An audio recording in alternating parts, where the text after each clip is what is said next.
What's up, guys? It's your girl Matt Cox from Maccouture Crafting, and today we're going to be talking about this wreath. Now, I know when people think of wreaths, they think of the holiday season, but truth is, people use wreaths all year long. They use them all the time. This one is made from some African mask fabric, and that's what I chose for my holiday fabric. However, I could probably use this throughout the year, depending upon how I change it and how I decorate it if I just want to leave it plain. This is designed to hang on the wall, and you can tell by the direction that the masks are. If I were sitting it on a table, I would have the masks facing out so that they were looking directly at the person who's looking at it. Because it's hanging up on a wall or a door, it has the masks facing in. Remember that. The cool thing about this, other than the fact that I am showing you how to do a double wreath, is that the masks, the way that they are on the fabric is straight. I figured out a way to just put them on point so that when they're in the wreath, which goes around at an angle, they're actually straight up and down. So that's one of the cool things about this tutorial too. When you have a square, somebody tells you to cut a 6 by 6 inch square and you want it to you want it not to be catacornered. You ever seen people do something on point that should be actually diagonal, but they don't do it diagonal, it's leaning this way? That irks me. Some things irk me, some things don't. That irks me. So I wanted to be sure that the masks were this way, and that means that you have to cut the square much larger. A 6 by 6 inch square is not 6 inches from diagonal to diagonal. You're actually, it's actually much longer than that. And that's just something to keep in mind. If you are about to try to do this project, make sure you get enough fabric so that you can cut it much larger. And you're going to have some waste when you turn something on point. I mean, it doesn't have to be waste. You can use it as scraps if you're one of those people who keep scraps. But this project is so cool. I've seen people do these double wreaths before, but I could never find a tutorial. Nobody ever said how they were doing it. Very simple. I actually bought the pattern and you just shrink the pattern. I shrunk mine 80%. Doing this again, which I will be. I'm scared to say it, but it's probably going to be out of Daydreamer fabric. If I use Daydreamer in one more project, oh my goodness. I didn't even like it when it first came out. But anyway, I digress. I'm going to do another wreath. I'm going to actually walk you through it much slower than I do in this one. And I'm going to show you guys because I want one where I shrink it more. So this one I shrunk 80%. The next one I'll probably shrink about 60%. And I'll actually go through the measurements of the second one. The first one, that is an actual pattern that belongs to Poorhouse, and I don't want to mess with that, but I will show you how to do a smaller one. There is a woman who does the double wreaths and she sells them on Etsy. She's the only person who actually does them. A few other people have done them. She does not use the same technique that the actual design does. She, in the design, you use applique. She technically doesn't applique. So she's actually saving a ton of money because she doesn't have to worry about backing the applique piece. I hope this makes, if you've ever made one, this is making sense to you. If you have never made one, I get that you're lost right now. That top piece is applique down in the pattern. She actually puts hers inside and rolls hers twice, and then that's how she gets the binding, and then she stitches it down. I might try her technique. She has not said that this is her technique, but I was studying everybody's wreaths, and I mean, I was blowing them up and looking at corners and all that. It was that serious because these wreaths are so popular. Everybody's got wreaths everywhere, but they all have that single layer, and I really like the double layer. So we'll see. Tell me what you guys want from me. Tell me what it is that you want to see. Do you want to see it with her technique? Do you want to see it with the Poorhouse Designs technique? Just let me know. I mean, we could do the double fold because again, she's not having to worry about actually buying the Wonder Under and the Heat and Bond, and I could see why that would be much more profitable if you're selling these. Okay, guys, I digress. If you'd like to see how my double wreath comes together, keep watching and I will see you guys on the next one. Okay, bye-bye. Okay, let's get into this double folded wreath. So cool. First thing we're going to do is cut our strips according to the pattern. You can see that I have the pattern right there.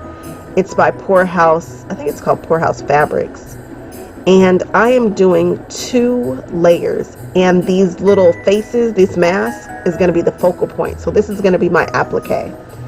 And so what we're going to do is we're going to cut strips according to the size. For the smaller ones, which are the black faces that are going on my top wreath, I cut these smaller according to the size that the pattern ends up. And I'm going to go on ahead and cut these strips of webbing. I'm using Wonder Under here. That's what I'm cutting. And I am going to iron the Wonder Under to the backs of these faces. The size of the strips that I cut is much larger than the pattern. I wanted to be able to put these on point, because if I use the squares just as they are, they would be sitting at an angle once I do the applique, and I didn't like that. So if I need a 6 by 6 square, I cut the fabric down to like 8.5 by 8.5. I turned my template on the diagonal, and then I just made sure that it was squared up to like 6 by 6 if that's what I needed, or 5 by 5. The pattern is going to call for one size. I used, for the second one, I shrunk it down by 80%. If I were doing this again, I would shrink it down by 50, maybe 60%, so that you really can see that the wreath is smaller. The second wreath is much smaller. But as you see, the angle, the diagonal to diagonal, is not the same. So if you have a 6 by 6 square and you measure it from diagonal to diagonal, it's not 6 inches. I didn't know that. It never dawned on me. So I had to make the square bigger. I'm centering it right now. Then I cut off the excess, making sure that I can see the 5 by 5 or the 6 by 6 that's covered with fabric. Then I go on ahead and cut, and then I square it up and cut again. You guys are just gonna have to trust me on this one. It sounds crazy, but when you are shrinking it, you can't be sure exactly what size that template is gonna come out. So you're gonna have to make sure that your square is whatever that template is. But again, I think if I were doing this again, I would shrink the template down by about 50%. And then you're gonna make everything the same way that you did before, but according to the size that the template comes out. I think I'm going to do another video on this that goes into more detail about what happens when you shrink it down. So here I'm using fusible Bosal. I used Bosal for the first layer, and then the second layer that I shrunk down I used Pellon because that's what I had. I like the Bosal better. The Bosal is thinner and softer. That Pellon gives a little bit too much form. So when you go to roll and join your ends, it's harder. It gives it a nice form, but it's just stiffer. Bosal is just enough, it's fine. So I fused it down with my little iron. I centered the foam on there, fused it down. Now we're going to go on ahead and cut a X into the fabric that's going to show on the top. You'll see. I'm just cutting into it. I'm not being careful. I'm just making enough so that I can turn it inside out. Then I layered it onto the foam, and I grabbed my zipper foot, and I'm going to let my zipper foot just ride right next to this foam. You have to be sure not to catch the foam in the seam. So that's why I think you should use a zipper foot, because it just rides right next to it. See? Nice and easy. You're going to go around all the sides and close it up. That's why we cut that center out, so that we wouldn't have to stitch it up on the ends. Just nice and clean. I can't give you the exact dimensions of the first square because this isn't my pattern, and I can't remember what the dimensions were once I shrunk it down to 80%, but the 80% gave me the cool look. You can see that it's double, but I think it would look so much better if I just brought it down just a little bit more. So I cut the edges so that when I turn it, there's not a lot of bulk in the seams. Pull it inside out and just go on ahead and give it a quick press. So the red is on the back side, the blue is on the top, and now we're going to put down our applique piece, which are the faces that have the fusible on the back of them. Don't you just love that? Because this thing sits on a diagonal, that's why I cut those masks the way that I did. If I had cut them straight, they would be looking to the left or to the right. It would be really weird. So now I'm fusing it down, just like applique. You rip off that paper backing, you stick it down, you glue it down with the heat, and now we're going to do a nice zigzag around all the sides. We were just looking at the black one, we're looking at the tan one right now, not a big deal. And we're just going to zigzag around that. Zigzag, zigzag. I stop with my needle down to the right, and then that's when I twist. I'm going to lift it up my presser foot, and I'm going to rotate it around, and then I'm just going to drive forward again. You could use so many different kinds of decorative stitches and really go to town on this. I just use the blue. Super important, remember that your bobbin color, you probably want it to match the backing fabric. I wasn't thinking about that. I had bobbin thread in that matched the top. And I forgot the back is red, so you could clearly see that blue zigzag stitch. Oh well. Here you can see that I shrunk it down by 80%, so you can see the difference in size between the original one, which is behind it, and then this little guy right here in front. And I just measured the little guy and made all my squares according to that size. Then I took this disappearing pen, I put the template on the square, and I drew a line on the right side of all of them. Don't do both sides, just the right side. See, look at that blue thread on the back. It gives it kind of something. That might be the look you're going for, because when you touch them, when you go to curl them side by side, you will see that stitching. So if it's something you want to do on purpose, or it's super decorative on the back, yeah, that's cool. So now we're going to put them back to back, and you're going to sew down that line. Very, very simple. Just sew down the line.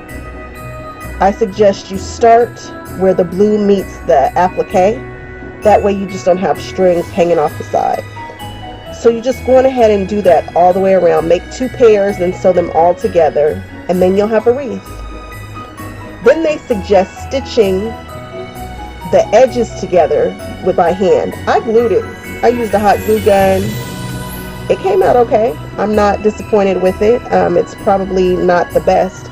But if you're going to cover it with a little jewel or something anyway, it's cool. Like, why? Don't even worry about it.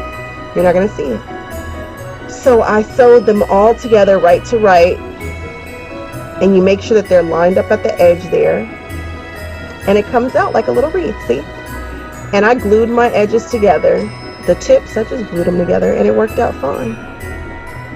And this came out super duper cute, right? So then you try to figure out what you want in the center. You could leave it plain, you can add something. I was at Michael's, and this is my favorite. That snowflake in the center is just gorgeous. But you can switch it out however you see fit. You can put a bow in the center. You do whatever you want to do. And it doesn't have to be permanent, so you can just keep switching them out. Maybe this isn't a holiday wreath. Maybe this is your fall wreath or whatever. There's a poinsettia, which was kind of cool too. I hope you guys understood what it was I was trying to tell you. If not, I think I'm going to do another video because I did quite enjoy this project. I will see you guys soon. Subscribe and like if you haven't done so already. Okay, bye-bye.